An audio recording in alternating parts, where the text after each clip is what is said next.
J'ai rejoint le satanisme à l'âge de 15 ans. Je m'appelle Rose, j'ai grandi dans un foyer où l'amour n'existait pas. Mon père et ma mère étaient comme deux étrangers enfermés dans un mariage sans joie, où les cris et les disputes remplaçaient les rires et la tendresse. Dès mon plus jeune âge, j'ai compris que la maison, censée être un refuge, était pour moi une prison où régnait une atmosphère pesante. Mon père avait des problèmes avec l'alcool. Chaque soir, il rentrait à la maison avec l'odeur du whisky imprégné sur ses vêtements, son regard chargé d'une colère. Ma mère, elle, subissait en silence. Elle ne criait pas, ne se défendait pas, ne partait pas. Elle encaissait, jour après jour, comme si c'était son destin, comme si elle n'avait pas d'autre choix. Les disputes étaient constantes. Chaque matin, je me réveillais avec l'espoir que la nuit ait tout effacé, mais rien ne changeait. Tout était un cycle infernal, une boucle qui recommençait sans fin. À l'école, je n'étais pas comme les autres enfants. Je n'arrivais pas à me concentrer.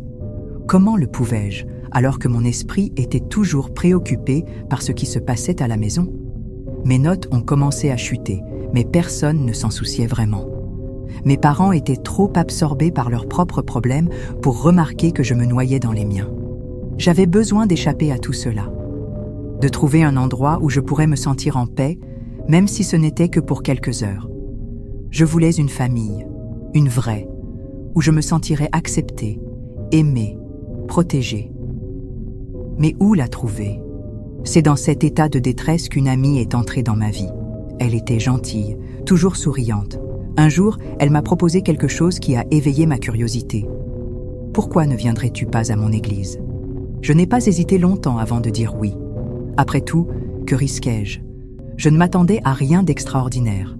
Pour moi, une église était juste un bâtiment où les gens allaient prier. Peut-être y trouverais-je un peu de calme, un peu de sérénité. Mais ce qu'elle m'a dit ensuite m'a laissé perplexe. On se retrouvera à la plage. Une église à la plage? C'était inhabituel, mais cela ne m'a pas vraiment inquiété. Mon ignorance de la spiritualité m'a empêché de voir le danger qui se cachait derrière cette invitation. Le jour venu, j'ai rejoint mon ami à l'endroit convenu. Il faisait encore jour, le soleil et tout semblait normal. Nous avons marché un peu, discuté comme deux adolescentes insouciantes. Mais alors que nous nous approchions du rivage, elle s'est tournée vers moi et a lâché une phrase qui aurait dû me faire fuir. « Mon église est sous l'eau. » Je l'ai regardée, confuse. « Sous l'eau » Qu'est-ce que cela voulait dire? Mais au lieu de poser des questions, au lieu de m'inquiéter, j'ai simplement accepté. Peut-être parce que j'étais jeune et trop naïve. Peut-être parce que j'étais trop fatiguée de ma vie pour remettre quoi que ce soit en question.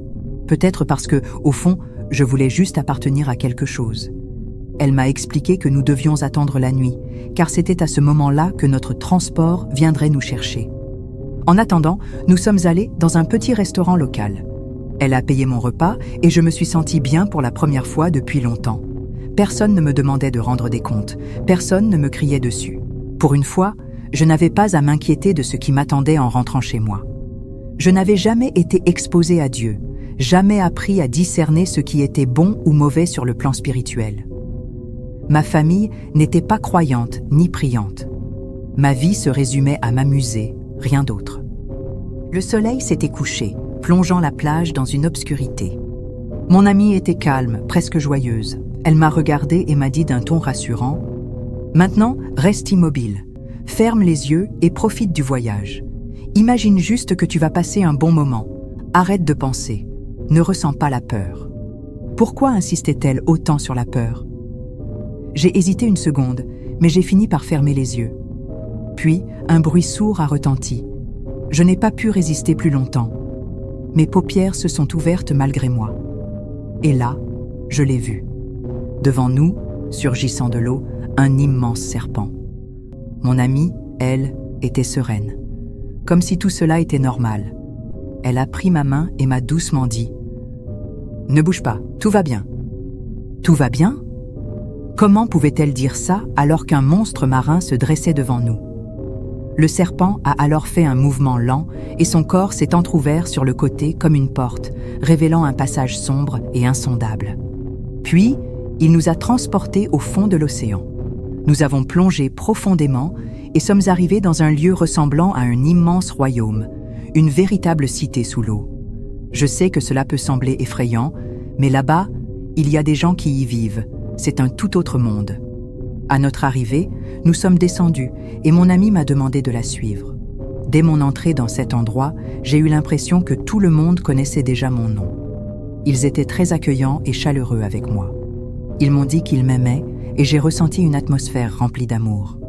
Tout le monde me saluait avec bienveillance et pour la première fois de ma vie, j'étais heureuse.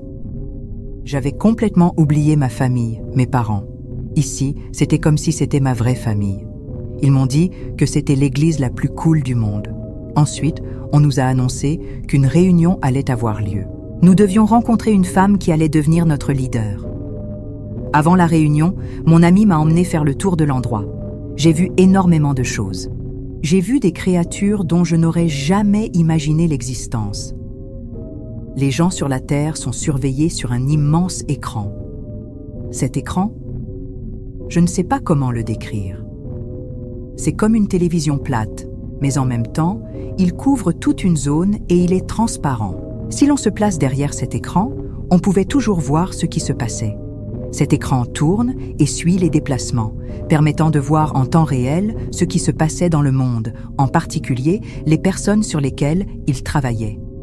Ces gens étaient surveillés en permanence. J'ai aussi vu un endroit où l'on concevait des vêtements. La manière dont ces vêtements étaient fabriqués me faisait penser que, lorsqu'ils seraient introduits dans le monde, tout le monde voudrait les porter. Prenons l'exemple du string. Je sais d'où vient son idée originale. L'invention du string visait à le rendre plus séduisant, afin d'attiser le désir charnel et de pousser les gens à la débauche. Tout cela avait un but précis, détourner l'esprit des chrétiens. Il existe là-bas une technologie inimaginable, une technologie que l'on ne croirait jamais possible. Nous sommes alors allés chez la femme qui était devenue notre leader. À notre arrivée, elle nous a conduites dans une pièce où se trouvait un immense pot en argile dégageant une odeur extrêmement forte. Il s'y échappait une épaisse vapeur. Elle a réalisé un rituel sur moi. On m'a ordonné de plonger mon visage dans ce pot d'argile. Après le rituel, j'ai regardé dans un miroir et j'ai été choquée. Mon visage n'était plus le mien. Il s'était transformé en celui de cette femme. Quelque chose s'était produit en moi, quelque chose de spirituel. Cette femme était désormais responsable de moi et de mon équipe. C'est elle qui nous donnait nos missions à accomplir. Elle occupait un poste très élevé dans le royaume et personne ne pouvait la défier. De tels postes ne s'obtenaient qu'en travaillant sans relâche pour le diable, en exécutant toutes les tâches sans jamais se plaindre. Cette femme était l'incarnation même du mal. Si vous regardiez dans ses yeux, vous pouviez y voir le mal inscrit sur son visage. Lorsque nous avons quitté le royaume, quelque chose avait changé. Mon ami m'avait offert une bague. Avant de la mettre, j'avais une perception claire de tout ce qui se passait. Mais dès qu'elle a entouré mon doigt, mon esprit s'est comme fermé. Notre but était de détruire le plus de personnes possible. Le plan consistait à causer la perte des âmes à travers le péché, afin que Jésus ait le moins de fidèles possible à ses côtés. À partir de ce moment-là, ma vie n'était plus la même. Je pouvais désormais quitter mon corps. Mon enveloppe physique restait immobile, quelque part dans ma chambre ou dans un autre endroit sûr, pendant que mon esprit voyageait librement dans un monde parallèle, un royaume où tout était possible. J'avais accès à des informations que je n'aurais jamais pu connaître autrement. Je pouvais voir les faiblesses des gens, leurs pensées les plus secrètes, leurs luttes intérieures. Je recevais des instructions précises. Mes missions étaient variées, mais elles avaient toutes un objectif commun: détruire, diviser, semer le chaos dans les églises et perturber les sermons dans les assemblées où la véritable parole de Dieu était prêchée. Parmi ces missions, l'une des plus courantes et des plus destructrices était celle qui consistait à briser les mariages. Le diable déteste tout ce qui est pur, tout ce qui est sacré. Et parmi toutes les institutions créées par Dieu, le mariage est l'une des plus précieuses. C'est l'union de deux âmes, un engagement qui reflète un ordre divin, une alliance bénie. Mais là où il y a bénédiction, il y a aussi une cible. L'objectif était clair: détruire les couples, briser les unions et semer la discorde. Comment faisions-nous cela? La première étape consistait à identifier la cible. Nous pouvions facilement identifier les personnes mariées grâce à leur alliance. Si leur bague a été bénie par un pasteur, nous le voyons immédiatement, car une lueur de lumière divine brille dessus. Cette bague est alors sainte. Il y a aussi ceux qui portent une bague sans être mariés. Nous les voyons, mais nous ne nous intéressions pas à eux. Nos véritables cibles étaient les enfants de Dieu, ceux dont les alliances ont été consacrées. Mais nous ne pouvions pas attaquer directement. Il fallait être subtil, utiliser des stratégies qui semblaient naturelles, mais qui avaient des effets dévastateurs. Lorsqu'un couple était désigné comme cible, je commençais par étudier leur vie. Je pouvais voir leurs habitudes, leurs pensées, leurs failles, car chaque être humain en a une, même les plus pieux. Il suffisait d'être patient, d'observer et d'attendre le bon moment pour frapper.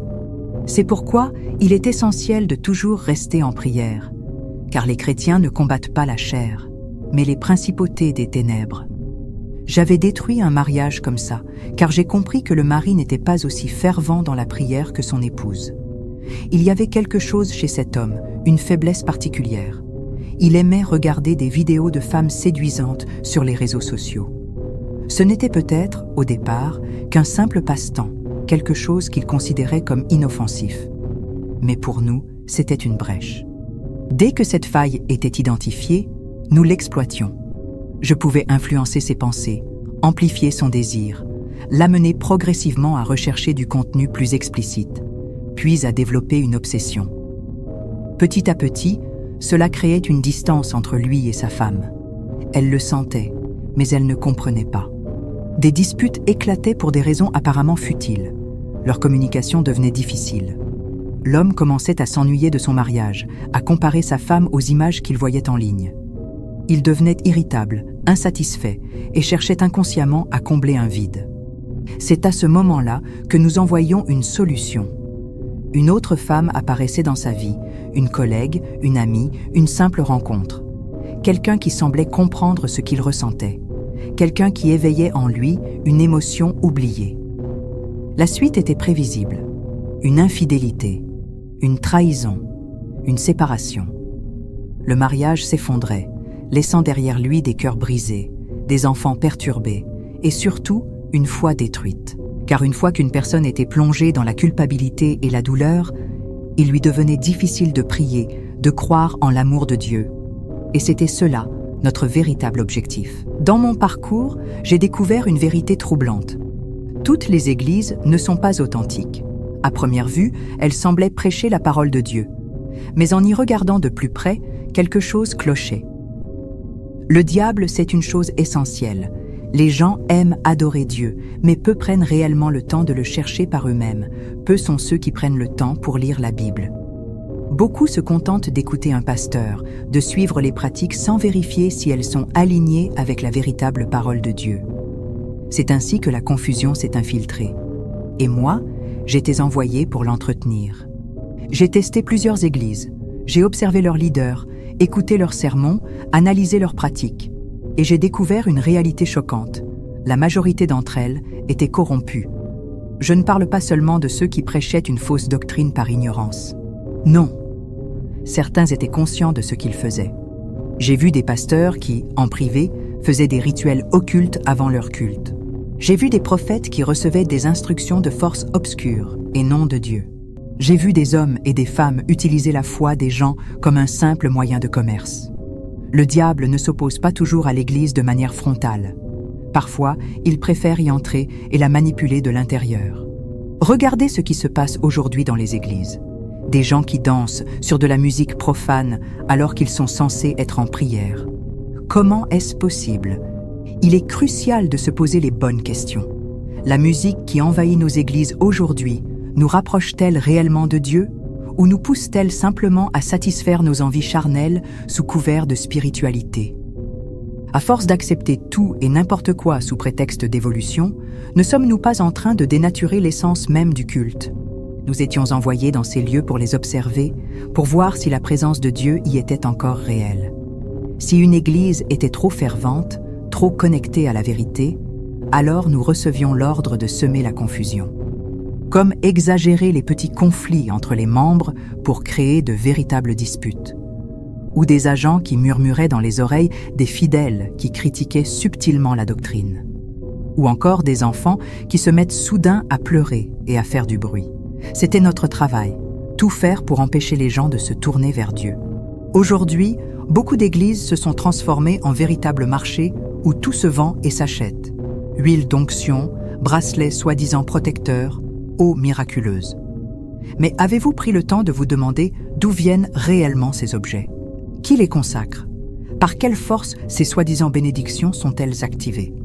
La vérité, c'est que la plupart de ces huiles et autres artefacts religieux ne sont pas bénis par Dieu, mais consacrés par des démons dans des autels cachés, souvent situés sous l'océan, dans le monde spirituel des eaux.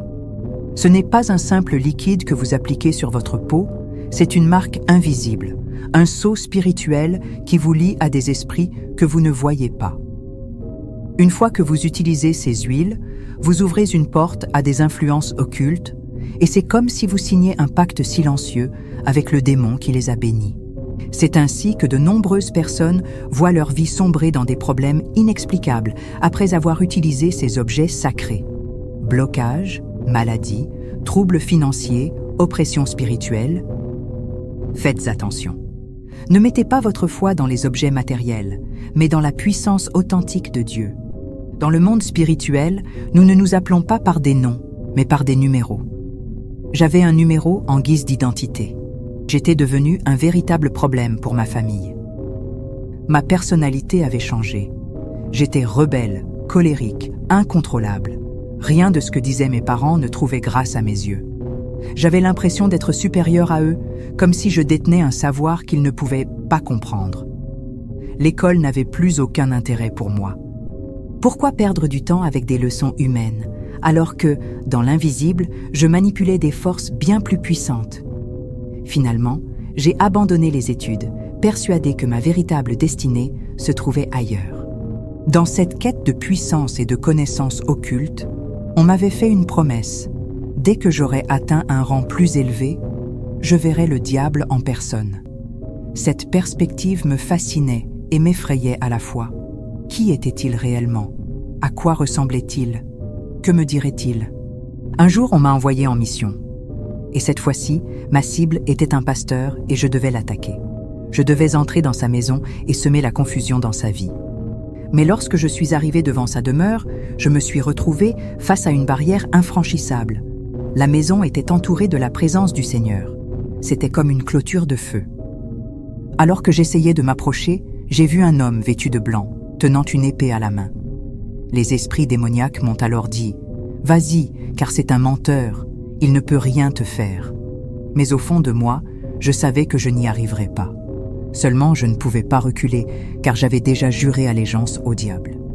J'ai tout de même tenté de m'approcher, mais à peine avais-je avancé que l'épée m'a frappé et je suis tombé à terre. Cela s'est passé dans le monde spirituel, mais le lendemain matin, dans le monde physique, des passants m'ont trouvé allongé dans la rue. Il était environ 3 heures du matin, et des travailleurs qui marchaient vite pour se rendre à leur emploi m'ont vu. J'ai repris conscience et je suis rentré chez moi.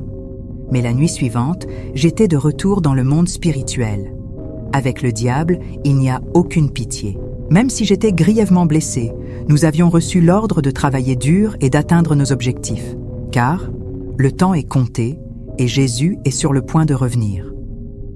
Le diable voulait rallier un maximum de personnes à sa cause avant que ce moment n'arrive. Je me souviens encore d'un haut gradé dans le royaume des ténèbres.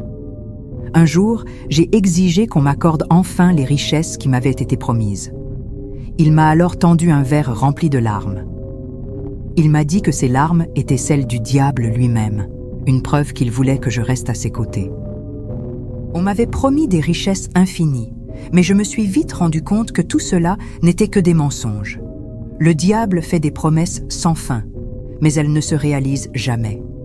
Tous les engagements qu'il avait pris envers moi n'étaient que des illusions. Ce fut le début de ma prise de conscience. J'ai compris que je m'étais engagé dans un chemin sans issue. Ce que je croyais être un refuge n'était qu'un piège. Il m'a fallu du temps pour m'en libérer, et ce fut un combat intense. Mais aujourd'hui, si je peux témoigner de tout cela, c'est parce que j'ai trouvé une vérité plus grande que tout ce que j'avais connu auparavant. Il y a encore tant à raconter, et j'espère pouvoir un jour vous parler de ma rencontre avec la lumière qui m'a délivrée. Si cette histoire vous a touché, n'hésitez pas à vous abonner, liker et partager. À la prochaine pour une nouvelle histoire.